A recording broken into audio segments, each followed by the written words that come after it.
This is a review of the Honda CB125R. I've had it for about a year now. It's a brilliant bike. It's taken me a lot of places all across Wales, Lake District and the Peak District. No issues, performs really well, even for a 125. It's quick enough on the 60 roads, on the long journeys it's comfy enough. I am looking to upgrade because I turned 24 and I can do the full A licence to a Honda CB500X because I like to go off-road sometimes. Even with the street tyres, I've taken this off-road on some dirt tracks, on some logging tracks, and it handles reasonably well. I've got the heated grips on here. It's got a really nice LED headlight. I can get it to about 80 mile an hour. I'm about 5'8", 65 kg, and it's a perfect height for me. It's a brilliant bike, 2019 model. It's awesome. I'm really looking forward to upgrading and getting a bigger one, but especially if it's your first bike, this is perfect to learn on. So I'll just do a little drive round and you can see how it handles. It's a bit wet today. It's not too cold, it's about 10 degrees, so there's no ice. See how it handles in the wet. So here you go. It always starts up first time. Super quick, nice and quiet. You can get bigger exhausts on. It's loud enough. I'm a National Trust member, so today we're going to go to Biddulph Grange Garden.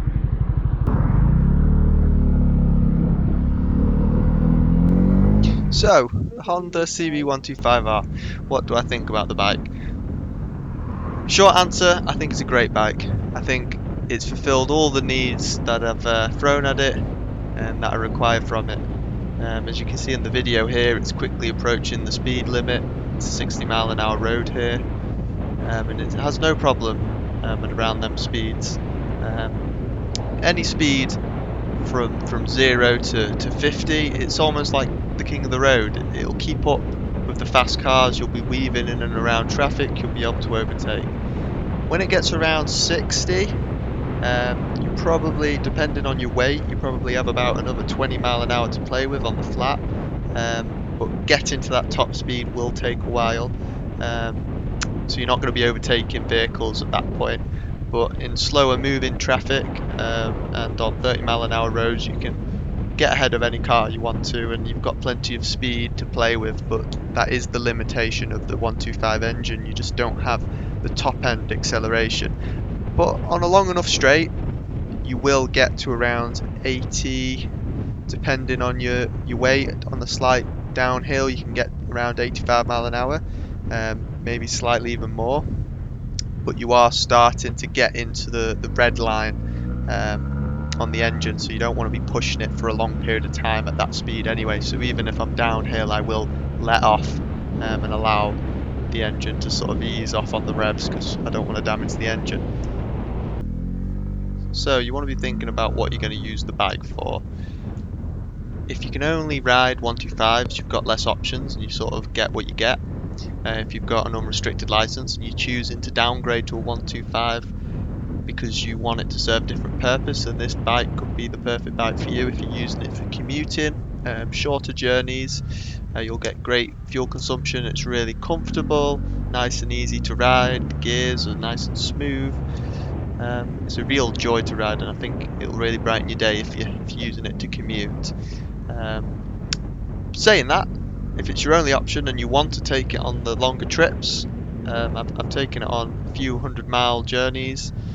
I sort of live in the Midlands area, and I've taken it all across Wales and the Peak District and down through South Wales, and even up to the Lake District.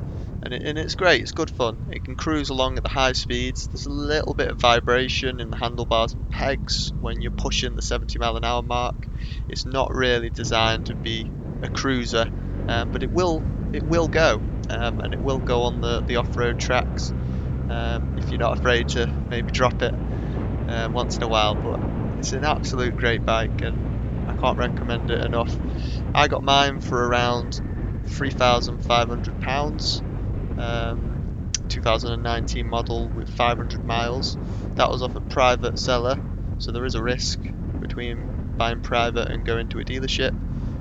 But I sort of did my research and I felt fairly confident, and you just suss out who you're buying it from. If you go and they look like a suspicious guy or girl, they're acting a bit weird, not answering your questions, then you probably don't want to go for that bike. But if they seem nice enough, they seem genuine, and the story makes sense why they're selling it, I'd go ahead and take the chance and buy private, because you can get a lot better deals. And when you come to resell, if you're planning on having this bike for a short period of time like I was, you'll get a lot better deal reselling and hopefully make most of your money back.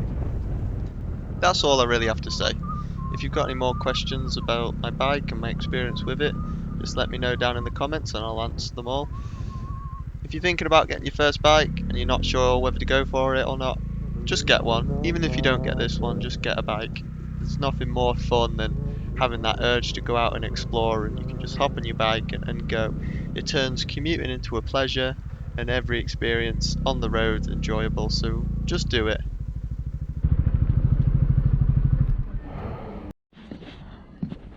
So if you ever want things to do and you ride bikes or cars, but bikes especially, and you live in the UK, get a National Trust membership. If you're a young person under 25, I believe it's only £30, and it opens up all the National Trust properties you can get in for free, and it gives you an excuse to get out on your bike and go and explore. And there's some really beautiful places if you like history, like medieval history and Victorian history, lots of paintings, and beautiful gardens as well. It varies what time of year you go, depending what's open and if you're actually allowed inside. But it's great when you've got the membership. You only need to go 3 times, and then every other time you go you're sort of saving money, and it's always nice to save money, and you get to see cool, amazing places local to you as well. Definitely recommend it. This is Biddulph Grange Garden. There's some really cool little things here I'll try and get footage of. There's one of these cool things, it's a bit of a tunnel. It's just things like this, they're just so cool to explore. A bit dark.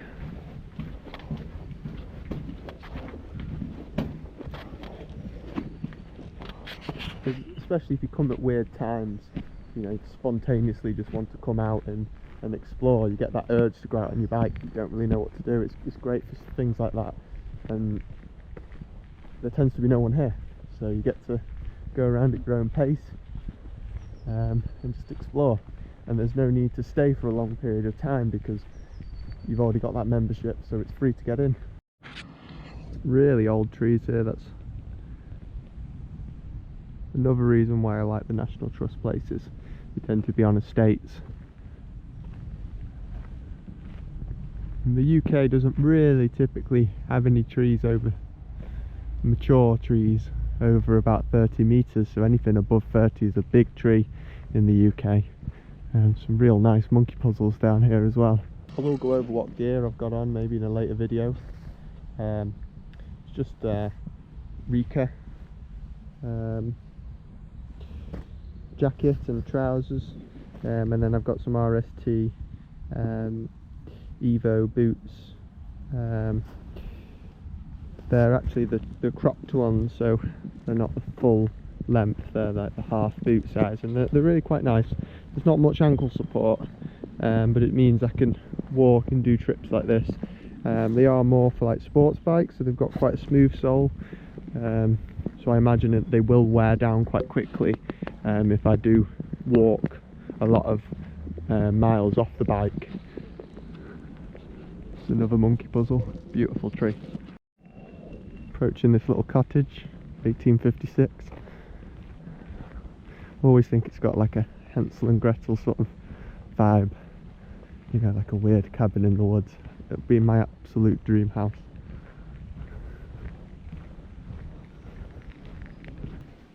Got this spooky dude in here, just chilling. I like about this place is a lot of the gardens are themed. So this is kind of like an Egyptian theme. And as you step back, it creates a pyramid out of that yew hedging. Isn't that awesome? So just a downside of the smaller bike, you know, while I'm here enjoying myself, the bike could be picked up and taken away. That is with any motorcycle, but especially for a 125, it's so small that people can pick it up. I do have quite a hardy chain that I wrap round and try and tie it down to something whenever I can. So a lot of these places have cycle bike storages, so that is where I tend to put my bike. And I've also invested in an alarm